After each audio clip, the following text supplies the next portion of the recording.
Oi, esse vídeo é um vídeo review sobre o notebook UB210 que eu adquiri recentemente. Ele vai ser um vídeo review do notebook, é claro, mas também vai ser um vídeo mostrando tudo que eu fiz de modificação nele, tudo que eu aprimorei ou deixei ele melhor. Então vai ser meio que um vídeo review e um vídeo meio que mostrando as possibilidades que você consegue fazer com esse notebook, que eu achei muito interessante. Espero que vocês gostem também. E eu gravei tudo o que eu queria mostrar pra vocês e eu vou estar falando por cima do que está aparecendo aqui na tela. Então a primeira coisa eu tô mostrando pra vocês, bem, a caixa eu achei muito interessante ela é bem bonita até, eu achei bem legal quando eu abri. E o notebook, ele é esse aí, ele não é tipo incrível, mas ele tem 11 polegadas e ele serve bem para o propósito dele. Bem, que a minha ideia era o quê? Eu tinha um orçamento mais baixo, mas eu queria comprar um notebook que fosse bom pra mim, porque eu queria usar para estudos. E como eu vou na faculdade, eu queria uma coisa mais portátil. Então eu tinha duas opções. Pensei assim, eu nunca vou conseguir comprar uma marca que seja grande, tipo a Samsung ou Lenovo, essas coisas por aí, porque meu orçamento não cabia. Então eu recorri às marcas nacionais. Só tinha duas, que era a Multilaser e a Positivo. E Positivo, não mesmo, tipo, não vou querer Positivo. A da Multi, a antiga Multilaser, eu até aqui pensei sim, podia dar certo, porque eles têm melhorado bastante ultimamente. Não tá tão ruim como antigamente. Então eu dei uma chance, eu vi esse notebook, achei ele bem interessante e fui fazer a compra dele. Curiosamente eu não achei nenhuma review desse notebook, então acho que eu sou meio que a primeira pessoa que tá fazendo review dele. Então vamos continuar aqui. Ele é bem bonito, eu achei ele bem construído. A estrutura dele é bem legal. E ele tem essa alça também, que você pode usar para carregar o seu notebook lá pro outro. Mas eu não sei o quão bom essa alça é, então eu, tipo, não me arriscaria, sei lá, levar só na alça, assim. O carregador dele é um carregador padrão, não tem nada demais. Sim, ele carrega até que, o quê? Umas 2 horas, não sei mais ou menos, umas 2, 3 horas no notebook. Não sei bem a certo, mas é um padrão normal, eu não achei nem rápido, nem também muito lento. É o padrão normal. Aí ele também tem essa, meio que pra você colocar a sua caneta no notebook. Não é bem uma alça, é como se fosse um encaixe improvisado que eles fizeram de couro. E eu achei ok, achei válido. Pô, se pudesse, eu acharia melhor não ter e fosse magnético, talvez. Mas eu não sei porque a Multilaser não fez, talvez fosse mais caro. Que a propósito do notebook é ser um custo-benefício legal para quem é estudante ou para quem pretende usar no dia a dia, só para assistir ou então fazer coisa de documento, essas coisas. E a caneta? A caneta, eu confesso que eu fiquei um pouco decepcionado, porque eu achava que ela ia ser um pouquinho melhor, mas ela não é tão boa assim. Tipo, de comparação com o seu dedo e a caneta, o seu dedo vai ser melhor do que a caneta. Mais pra frente eu vou mostrar aqui escrevendo com a caneta e com o meu dedo, e eu achei o meu dedo melhor do que a caneta. Então, ela é o que?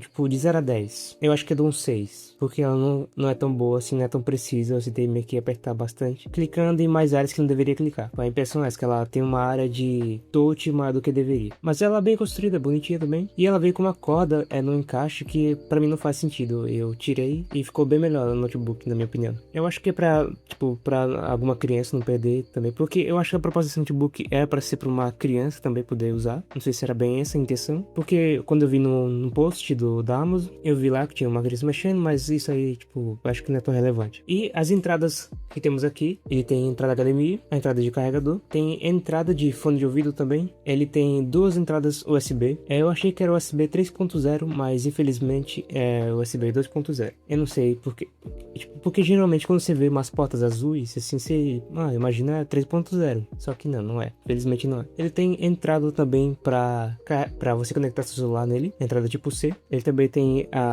uma entrada para cartão micro SD, se não me engano, vocês podem ver aí. E também eu comprei um suporte na Shopee, tipo, eu não vem junto com a caixa, mas eu acho que se você quiser ter esse notebook, é bom você comprar um suportezinho para ele, porque vai preservar também a bateria, porque não vai superaquecer, e também vai ficar melhorzinho para vocês levar para os cantos também, ela dá uma ajuda legal. Então, se vocês quiserem, vocês dão uma olhada aí, talvez eu coloque na descrição, ainda vou ver. E temos aqui o manual padrão assim dele. Eu tirei algumas prints, né, algumas fotos. Para quem quiser tá pausando, é só pausar o vídeo aí e ver certinho tudo que tá escrito. E bem, vou estar mostrando agora o sistema que eu instalei.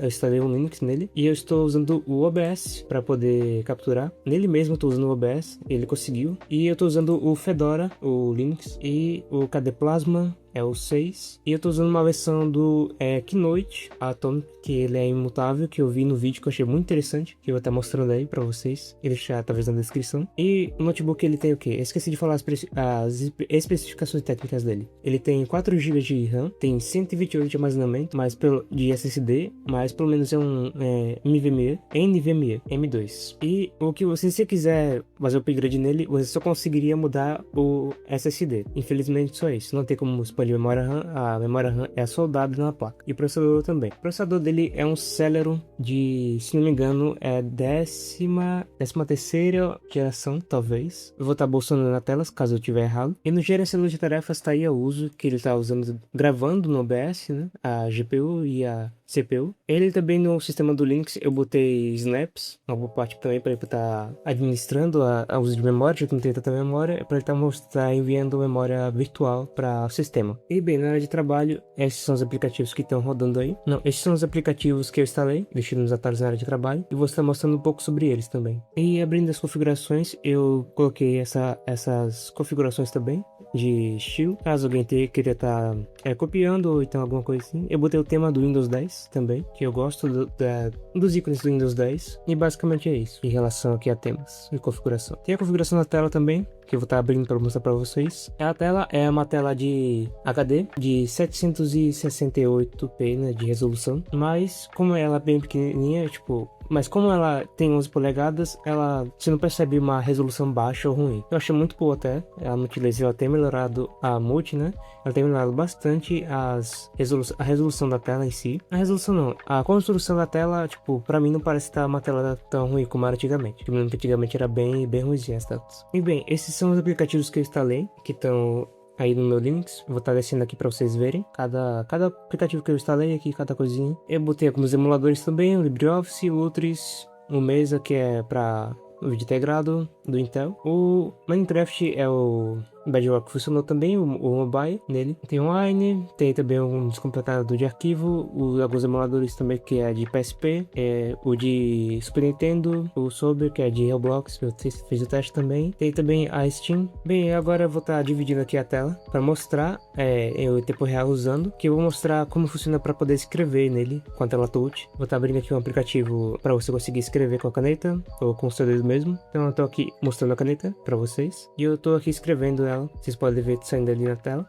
Com a caneta. Esse aplicativo, ele incrivelmente é muito bom, assim, para você escrever usando a tela touch. Ele é meio que um diferencial. A caneta, assim, você consegue ver que não é tão ruim, mas ela é um 6, como eu falei. Podia ser melhor. Aí a diferença com o dedo foi bem mais preciso escrever o nome nesse aplicativo aí. Agora eu vou estar abrindo outro aplicativo também, que você consegue também adicionar PDFs para poder assinar nele, mas eu vou estar escrevendo aqui normal com a caneta, como vocês podem ver. Ele é bem pior, o explicativo ele não é tão bom quanto o outro que estava usando, mas também serve para você escrever no touch nele. Aí que você consegue perceber realmente a diferença da caneta pro dedo. O dedo vai ficar bem melhor nesse aplicativo aí, porque realmente é precisão, né? Você precisa de uma caneta mais precisa, e realmente uma caneta precisa seja até melhor do que seu dedo para escrever. Então agora eu vou estar fazendo aqui os testes em jogos. Eu testei o Silksong nele, eu vou estar mostrando aqui, abrindo ele. Eu usei o Mega HUD para poder fazer as estatísticas do sistema enquanto eu tô jogando aqui. Então eu tô usando o Proto 10 G34 e aqui você consegue também ver a versão do meu Linux, ver o que está sendo usado, memória RAM. A GPU você consegue perceber que ele tá em 100%. Realmente aqui o que limita nem é assim o processador, mas o que limita mesmo aqui é a GPU integrada. Se a GPU integrada fosse um pouquinho melhor, com certeza rodaria o Silksong a bem mais FPS também. Então aqui do vídeo, resolução, ele tá essa resolução bem baixa, tá meio que uns 405. Ele meio que beira como se fosse 480p. mas é um pouquinho mais baixo que o 480p, como vocês podem perceber. Eu desabilitei tudo, eu tirei tudo que dava pra tirar de gráfico, assim, pra reduzir, deixar tudo no baixo. Desabilitei V-Sync e tudo que poderia deixar um pouquinho mais travado. E o Silksong, ele tá rodando aí nas casas dos 30 FPS, na configuração que eu fiz. Ele consegue até mais, mas tipo, eu peço perdão porque minha placa de captura, ela só tá capturando 30 FPS, eu não consegui configurar ela pra conseguir capturar melhor. E eu não estou usando o OBS nessa parte aí, eu tô usando uma placa de captura pra não perder FPS no notebook. Eu conectei o notebook ao PC com a placa de captura e estamos jogando aí pra poder ter o melhor desempenho possível do jogo. E pessoalmente, ele roda bem o Silksong, ele não roda tão mal, porque eles não conseguem perceber muito, porque a placa de captura tá limitada a 30 FPS. Bem, agora vamos aqui no com uma luta contra o boss. De adiantar aqui a música mãe pra vocês.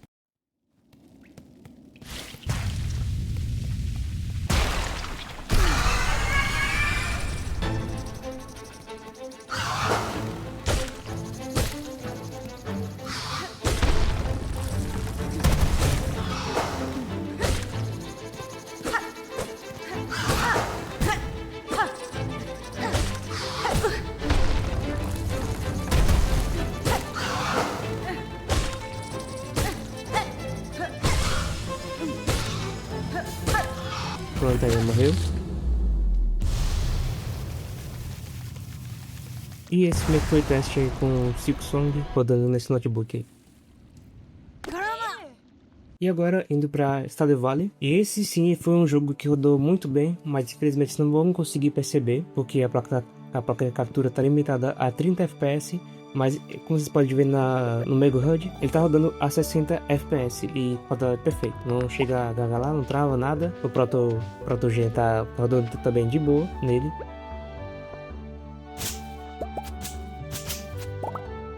E agora testando um outro jogo 2D, que é um pouquinho mais pesado do que Stardew Valley, Rimworld. Rimworld, pra mim, ele é um jogo que eu joguei bastante. Rimworld é um jogo que eu jogava bastante, que de estratégia, que eu gostava muito de jogar. E também ele teve uma boa performance de uns 48, 50 FPS. E vou estar aqui no menu mostrando um pouquinho ele. Bem, agora aqui na geração de mundo, vocês percebem que sofre bastante para poder fazer a parte de geração de mundo, já que ele simula meio que um globo 3D. Mas essa é a única parte do jogo que ele fica realmente lagado mas aqui no jogo, a gente, depois que já carrega tudo, eu coloquei uma modo tribo aqui, só pra mostrar mesmo como é. Ele roda por uns 30 FPS aí, como você pode ver, no Mega HUD. Mas pra mim ele tá bem jogável, jogaria tranquilamente no notebook esse jogo. Já que o foco dele realmente sim, não é tanto FPS, desempenho, já que ele é um jogo mais de estratégia. E aqui eu dando zoom no máximo do mapa, a gente consegue ver que ele exige um pouquinho mais da GPU, né, da Intel Graphics, mas você geralmente não vai jogar sempre assim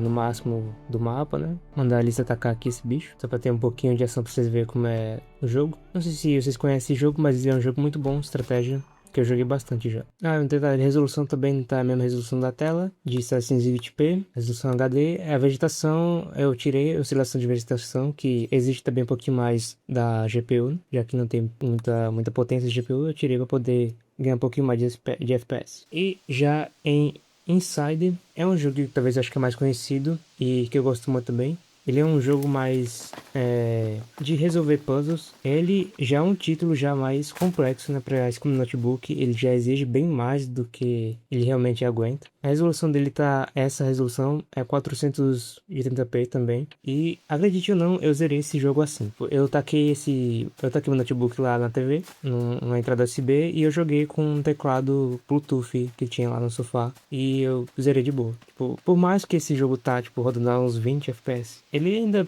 tipo, eu joguei ele de boa, ele parece não tá tão baixo assim. Eu não senti tanto jogando ele, nem sabia que tava tão ruim assim, só percebi que tava, tipo, ruim quando botei no Mega HUD pra ver. Não sei se o Mega HUD também exige mais dele, mas é mais ou menos assim que tava rodando mesmo. E agora, indo para o Minecraft, o Pocket, que tem uma versão dele para Linux. Ele rodou muito bem. Eu vou criar aqui um mundo. Ele rodando aí, não sei se vai conseguir na placa de captura mostrar como eu tô jogando aqui, mas pessoalmente ele roda bem melhor do que tá na placa de captura. Eu acho que ele tá rodando aqui uns 40 FPS, uns 50, assim, eu vendo pessoalmente aqui no notebook, né? Já que não consigo transmitir para vocês exatamente como eu estou vendo aqui. Mas ele roda bem suave, você consegue jogar ele de boa no teclado e mouse, no Bluetooth, ou no próprio touch do notebook em si também funciona.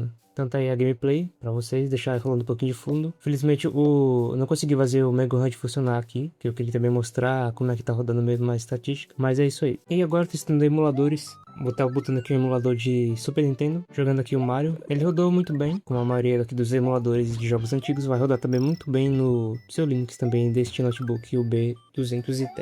Tá aqui tela cheia pra vocês e deixar a gameplayzinha de fundo rolando. Eu já 60 FPS no jogo em si, né, como aqui eu tô vendo. Eu vou estar passando aqui a gameplay, né, pra dar uma avançadazinha pra poder mostrar pra vocês. E não sou o melhor jogador de Mario, mas tá aí a gameplay. Pronto, terminou aqui a primeira fase. Eu vou tirar do modo tela cheia aqui. E vocês podem ver também são jogos que estavam rodando nele. E já agora o emulador de PSP, eu tive alguns problemas para poder transmitir ele para vocês, mas acredite ou não, ele rodou muito bem nesse notebook, nessas resoluções que eu tô mostrando agora aqui. Ele rodou na resolução nativa do PSP mesmo, eu não consegui aumentar em 2x ou 3x, para ele ter ficado com um desempenho decente para você jogar. Ele fica com uns 30 FPS jogando, e como vocês podem ver aí tá o bug do porquê eu não consegui mostrar para vocês. Aí eu teve algum problema na própria captura, na parte de quando foi transmitir para pro OBS no meu PC, ele não conseguiu capturar bem, então ele ficou meio lagado e eu vou pular essa aí. Bem, agora eu vou estar mostrando a função que eu criei. Eu criei essas funções que ele não vem nativamente no Linux, que é a de rotação e a de desabilitar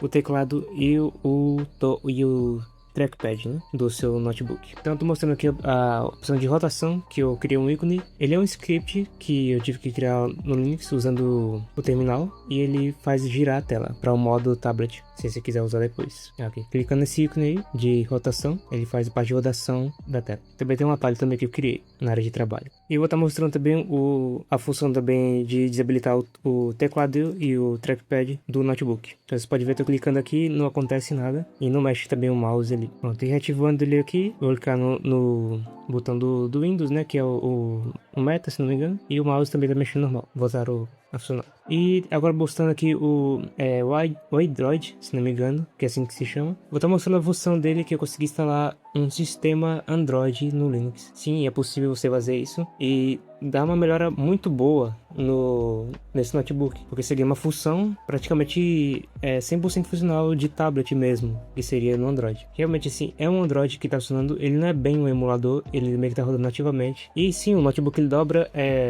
eu não sei se é 180 graus, é assim que se chama, ou 360 talvez, mas ele fecha completamente. E aqui tô mostrando o sistema Android funciona normal. Ele demora um pouquinho para estabilizar, mas depois que ele estabiliza, ele fica bem tranquilo. Já rodando no Android 13, essa versão do iDroid. E esse launch aí foi um launch que eu botei também. Ele não é esse launch, é um launch de Android normal mesmo, mas eu botei um launch aqui na Play Store, que é o que também que eu uso no celular, que é esse aqui, o launch. É meio que minimalista o estilo dele, e eu gosto bastante. E eu vou estar mostrando aqui um jogo, Clash Royale, rodando nele, e ele rodou bem de boa. Pronto, eu estar mostrando aqui a interface, né, do Clash Royale, pode ver que tá sendo normal, sem lag. E vamos jogar aqui uma partida pra tá mostrando a gameplay. Eu vou conversar pra vocês, nessa partida eu perdi, que eu fiz essa gravação. Eu jogava bastante Clash Royale, mas ultimamente eu parei de jogar. Teve muita coisa nova. Eu acompanhava bastante Clash Royale na época dos YouTubes, que tipo 2016, tava bombando o Clash Royale. Joguei bastante. Acho que cheguei até a Arena 10, na época tinha poucas arenas, né, então foi isso aí. Então, perdi essa e fui jogar outra, né, porque eu queria pelo menos uma vitória nesse vídeo. E na outra eu realmente ganhei. É o Demos. Aí jogando. Boa sorte, aí mandei um joinha também pra ele, pra atribuir os favores. Eu já mandei aqui o contra-ataque e aqui foi a vitória que vem ele. Mandei joinha aí, falou muito bem, aí obrigado. E vamos abrir aqui esse baúzinho também. 300 golds aí, vamos melhorar um pouquinho essa carta aqui pra ver também a animação. E vamos fechar aqui o jogo. Pra sair do iDroid, você clica no botão de desligar normal, como se fosse no celular. Ou você pode fechar também pelo gerenciador de tarefas. Vou abrir aqui o navegador, uso o Brave para poder navegar bem mais do que o Chrome, porque ele já veio com o adblock embutido e é um pouquinho mais leve também do que o Chrome. Eu vou abrir aqui o YouTube para vocês verem, a função tablet normal dele funciona perfeitamente. Clicando aqui no short, vamos assistir o short. Você pode ver que tá funcionando perfeitamente como deveria ser, na função tablet normal. E bem, a minha conclusão, eu não estava procurando um notebook com uma tela touch, mas se ela veio assim, eu aproveitei bastante dessa utilidade que ela tem, tela touch, e eu consegui arranjar várias funções legais para esse notebook. A minha conclusão, pelo preço que eu paguei pelo notebook, eu acho que valeu muito a pena, que eu paguei, tava uma promoção da Amazon, então vocês dá uma olhada aí na Amazon, que eu recomendo vocês comprar por ele. Acho que eu paguei foi uns 1.300 mais ou menos. Então, se estiver por essa faixa de preço, eu acho que vale muito a pena sim. Esse notebook ele é muito bom, vocês conseguem ver, tem muitas funções. Já eu não recomendo você usar o Windows 11 que vem nele, porque é um Windows mais simples. Não é que é mais simples, mas é um Windows, parece que é um Windows Basic, alguma coisa assim. É uma versão parece modificada para conseguir rodar ou não. Talvez ele esteja achando que talvez esteja falando coisa errada, mas ele rodou bem no limite do aceitável Windows 11 e eu já queria também mexer um pouco no Linux, porque eu sabia que o Linux tinha essas funções a mais do que o Windows conseguiria oferecer. E também o fato de o Linux ser bem mais leve em questão de armazenamento, eu consigo aproveitar muito mais o armazenamento dele, que é de 128 GB, e também vai rodar mais leve, vai ter também segurança, não que o Windows 11 também não tenha, mas o Linux é bem mais seguro atualmente, pelo menos eu acho. E eu consegui adicionar essas funções também, em questão de desempenho, é muito mais superior do que o próprio Windows. Então é isso aí, espero que tenham gostado do vídeo, valeu, falou!